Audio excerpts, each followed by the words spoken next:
Hello, आता आपण बघूया विण दोघांतलेही तुटेनाचा एपिसोड घेऊ. स्वानंदी स्वयंपाकघरात असते तेव्हा रोहिणी तिला बोलते की ताई तुम्ही नका ना स्वयंपाक करू, मी करते ना. तेव्हा स्वानंदी बोलते की नाही गं, मला स्वयंपाक केल्याशिवाय होत नाही आणि स्वयंपाक ना एक प्रकारे माझ्यासाठी मेडिटेशनच आहे. कामावरून आलं ना तर स्वयंपाक केला ना तर कसं असतं ना, स्वयंपाक करताना कधीच मनात वाईट विचार ठेवायचे नाही आणि स्वयंपाकही त्यामुळे रुचकर होतो आणि आपले चांगले विचार असलं तर झालं की नाही मेडिटेशन. तेव्हा स्वानंदीला रोहिणी बोलत असते की मला सांगा ना पण तेव्हा स्वानंदी बोलते बरं मला तेवढी मिरची आणून देते.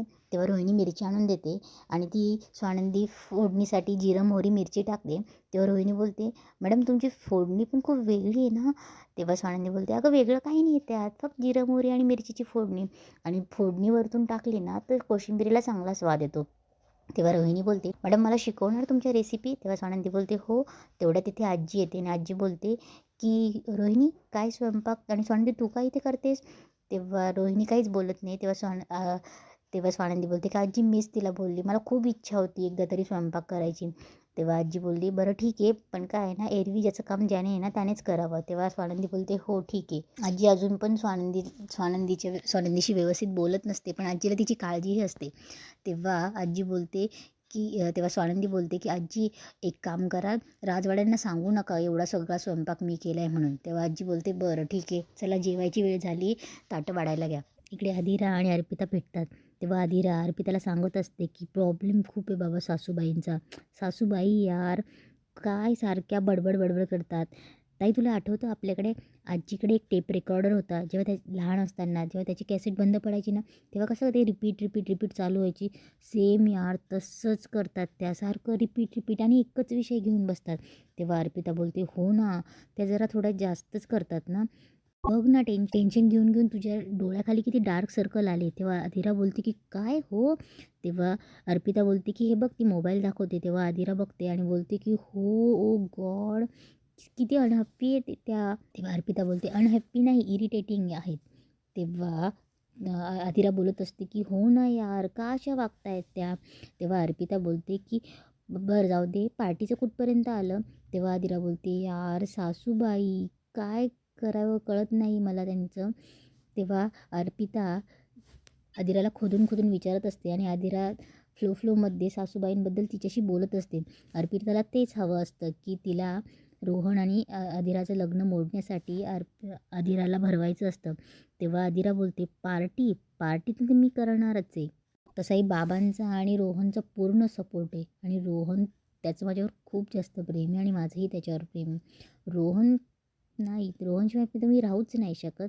ते अर्पिताला थोडं खटकतं, पण अधिरा सांगते की पार्टी तर मी करणारच आहे. आणि तेव्हा अर्पिता बोलते पण त्यांनी तुला पार्टी नाही करू दिली तर घरी.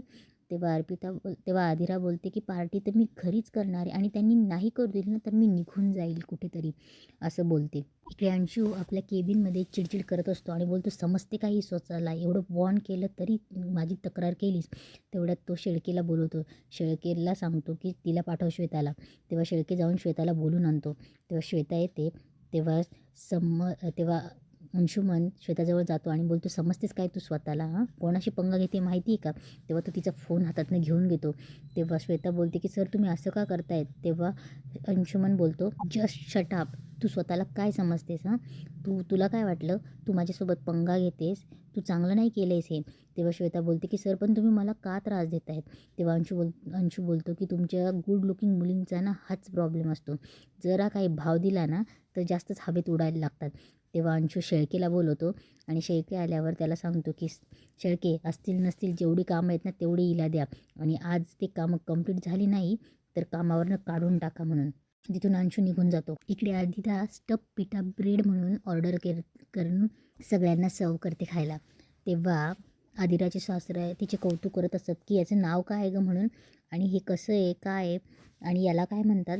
तेव्हा अधिरा प्रत्येकाचं इंट्रोड्यूस करून सांगत असते की हे असं असतं तसं असतं आणि याला हमस म्हणतात वगैरे, म्हणजे ती स्टफ पिठा ब्रेडबद्दल त्यांना सांगतही असते आणि ते मस्त एन्जॉय करून खात असतात. पण काय आहे मंदाकिनीला तरी आवडत नसतं. मंदाकिनी बघते आणि बोलते अधिरा काय हे मिळमिळीत गिळगिळीत. तेव्हा अधिरा बोलते की याला स्टफ पिठा ब्रेड म्हणतात. तेव्हा मंदाकिनी बोलते रोहन अरे तुला नाही का मी आधी लहानपणी असं चपाती तव्यावर चांगली तूप लावून गरम करायची आणि त्यात म्हणजे ज्या भाज्या वगैरे घालायची ते तसंच तर आहे हे. तेव्हा आदिरा म्हणते, आई प्लीज चपाती म्हणून याचा इन्सर्ट करू नका हां. तेव्हा मंदाकिनी बोलते, अच्छा याचा इन्सर्ट केला तर ते चालतं, पण हे तू बाहेरून मागितलं आणि मग सगळी आवडीने खात आहे, त्याचं नाही इन्सर्ट करायचं. मी एवढी घरात मरमर काम करते, मरते, माझं कोणी कौतुक करत नाही. आदिराला हे सगळं खटकत असते.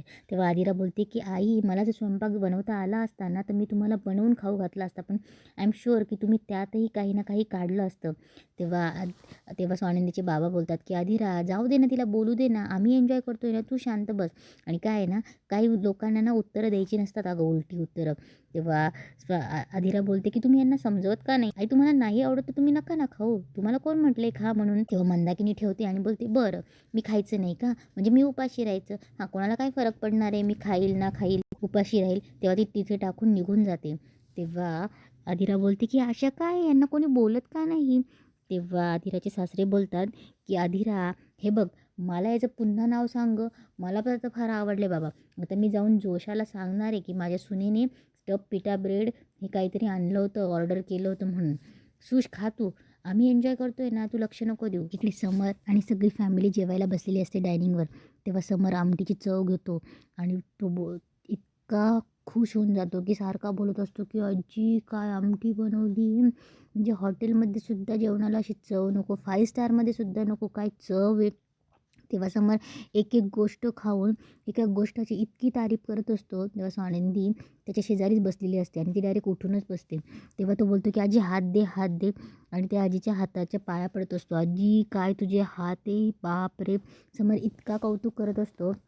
तेवढ्यात तो मटारचं पॅटीस खातो आणि बोलतो की आजी काय बोलू मी, अगं एवढं सागर संगीत जेवण, बाप रे, विचारूच नाही शकत.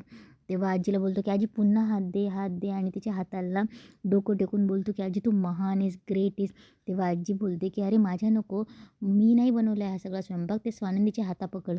तेव्हा समोर डायरेक्ट दचकतोच. तेव्हा तो बोलतो काय, तेव्हा आजी तू खोटं बोलतेस ना, अगं इकडं सागं संगीत जेवण एकदा बनवलं म्हणजे. तेव्हा आजी बोलते अरे मी बनवलंच नाही, मी का खोटं बोलू, आणि तिनेच बनवलं आहे. दिवाळीचे लाडू आठवत नाही का तुला, तू फस्त केले होते. तेव्हा समोर तिला चुपचुप करत असतो आजीला. आणि सकाळी ते धिरडे बनवले होते ते. तेव्हा समोर बोलतो आजी मग काय झालं, एकदा बनवलं म्हणजे एवढं सगळं सागर संगीत येत नाही कोणाला, एकदा झाल्यावर परत परत नाही होत ती गोष्ट, तू खोटं बोलतेस आजी. तेव्हा आजी बोलते अरे पण मी का खोटं बोलू, खोटं बोलायची गरजच काय आहे, तिने मला सांगितलं होतं की तुला सांगू नको म्हणून, पण आता ज्याचं त्याचं क्रेडिट ज्याला त्याला मिळायलाच पाहिजे ना. तेव्हा समर ओशावतो आणि थोडासा लाजऱ्यासारखा झाला, मुद्दामच तो अंशुमनवर आणि अर्पितावर चिडत असतो. अंशू काय रे मोबाईलमध्ये लक्ष घालतोस, खाली मुकाट्याने जेव म्हणून अर्पितालाही बोलतो की काय चालली कुजूबुजू, शांतपणे जेव म्हणून. आणि स्वानंदीकडे लक्ष न देता अजून एक घास खातो आणि बोलतो की आजीला खुणवतो की एकदम अप्रतिम, पण त्याला काही कळत नसतं. आजी पटकन गुलाबजामुन देते.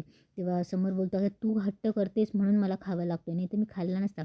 स्वानंदीला हसायलाही येत असतं. तेव्हा समोर बोलतो आता तुम्हाला काही वेगळं सांगावं लागेल का, बसा तुम्ही पण जेवायला. तेव्हा स्वानंदी बसते. इकडे श्वेता ऑफिसमधून घरी जाताना आनंद तिला आवाज देतो की श्वेता थांब जरा. इकडे आनंद श्वेताला गाठतो आणि बोलतो की श्वेता काय आहे हे, माझ्यासमोर एक सांगतेस आणि समोर वेगळं सांगत होतीस. तेव्हा श्वेता बोलते की सॉरी सर, पण मी खूप घाबरले होते. तेव्हा आनंद बोलतो की अगं घाबरायसारखं काय त्यात, अगं तुला अंशुमन त्रास देतो, हे तुझ्याच भल्यासाठी आहे ना. तेव्हा श्वेता बोलते नाही सर जाऊ द्या, माझी आई आजारी असते हो, माझी बहीण आहे शिक्षणाची, मला ह्या जॉबची खूप गरज आहे. तेव्हा आनंद बोलतो की हे बघ मी तुझ्या पाठीशी, मी तुला बोललो होतो ना, तू समरला बोलली असती, आणि समर एकदम सच्चा माणूस आहे. तेव्हा श्वेता बोलते पण त्यांना माझं नाही पटलं तर, त्यांच्या भावाचं पटलं तर. तेव्हा आनंद तिला समजत असतो की समर नेहमी सच्च्या व्यक्तींच्या साथच देतो, पण तुला माहिती आहे का, तू जर सांगितलं असतं तर हे तुझ्या भल्यासाठी झालं असतं, ते नंतर बघितलं असतं. तेव्हा श्वेता बोलते काय झालं तर सांग. तेव्हा श्वेता बोलते की अंशुमन सरांचा ते शेळके सर. तेव्हा आनंद बोलतो की अंशुमनचा मॅनेजर त्याने काय केलं बोल. तेव्हा श्वेता काहीच बोलत नाही. तेव्हा समर बोलतो की तुला भीती वाटते ना, एक व्यक्ती आहे की ती सगळं तुला तुझं ऐकू शकते, तिला सगळं हे पटवू शकते, आणि ती व्यक्ती समरलाही या गोष्टी पटवून देऊ शकते, माझा त्या व्यक्तीवर विश्वास आहे म्हणून. तेव्हा तो तिला बोलतो की बरं तू काळजी नको करू, तू घरी जा, टेन्शन घेऊ नको, आणि पोचल्यावर मला मेसेज कर, मी बोलतो त्या व्यक्तीसोबत म्हणून. इकडे समर आणि स्वानंदी रात्री त्यांच्या खोलीत येतात. तेव्हा समर ब्लँकेट घेऊन त्याच्या जागी सोफ्यावर झोपायला जात असतो. तेव्हा तो स्वानंदीला बोलतो की सॉरी. तेव्हा स्वानंदी बोलते नाही मी सॉरी, मी स्वयंपाक बनवायला नको हवा होता. तेव्हा समर बोलतो की नाही नाही तुम्ही कशाला सॉरी, मी सॉरी. तेव्हा स्वानंदी बोलते नाही मीच सॉरी, ते मी खोटं सांगितलं ना आजीने बनवलं आहे म्हणून. तेव्हा समर बोलतो की काय सॉरीची स्पर्धा लागली का. तेव्हा स्वानंदी बोलते की तेव्हा समर बोलतो की मी सॉरी कारण की माझ्याकडनं नियमांचं उल्लंघन झालं. तेव्हा स्वानंदी बोलते म्हणजे. तेव्हा समोर बोलतो तेच ना की मी तुमची मला असं वाटलं तुम्ही मला बोलल्या की आजीने स्वयंपाक केला आहे आणि मग मी तारीफवर तारीफ करत बोललो. आजीचा हात हातात घेतला आणि तिच्या हाताचा मुक्का घेतला आणि तिची तारीफवर तारीफ करत होतो आणि मग नंतर मला कळलं की तो स्वयंपाक तुम्ही नाही, आजीने सांगितलं की मी नाही तुम्ही बनवला आहे म्हणून. तेव्हा स्वानंदी बोलते ओके. समोर पुन्हा उठतो आणि बोलतो ओके. तेव्हा स्वानंदी आणि त्याच्यामध्ये नेहमीसारखं नेहमीप्रमाणे भांडणं होतात. तेव्हा स्वानंदी पुन्हा ओके बोलते. तेव्हा समोर बोलतो हा ओके ना, ओके माझ्या डोक्यात जातो. तेव्हा स्वानंदी बोलते की बरं. तेव्हा समोर बोलतो तसा मी सभ्य माणूस आहे. तेव्हा स्वानंदी बोलते हो माहिती आहे मला. तेव्हा समोर बोलतो काय माहिती तुम्हाला. तेव्हा स्वानंदी बोलते हेच की तुम्ही सभ्य माणूस आहे.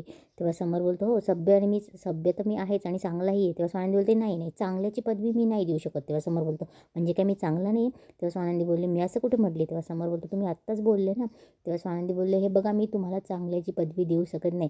तेव्हा समोर बोलतो का तुम्ही काय विद्यापीठ आहे पदवी वाटत फिरतात आणि मी कसा आहे ना सभ्य चांगला हे तुम्हाला कळेलच. आणि समोर तिथून निघून जातो. तेव्हा स्वानंदी पुन्हा बोलते ओके आणि इथेच आजचा एपिसोड संपतो.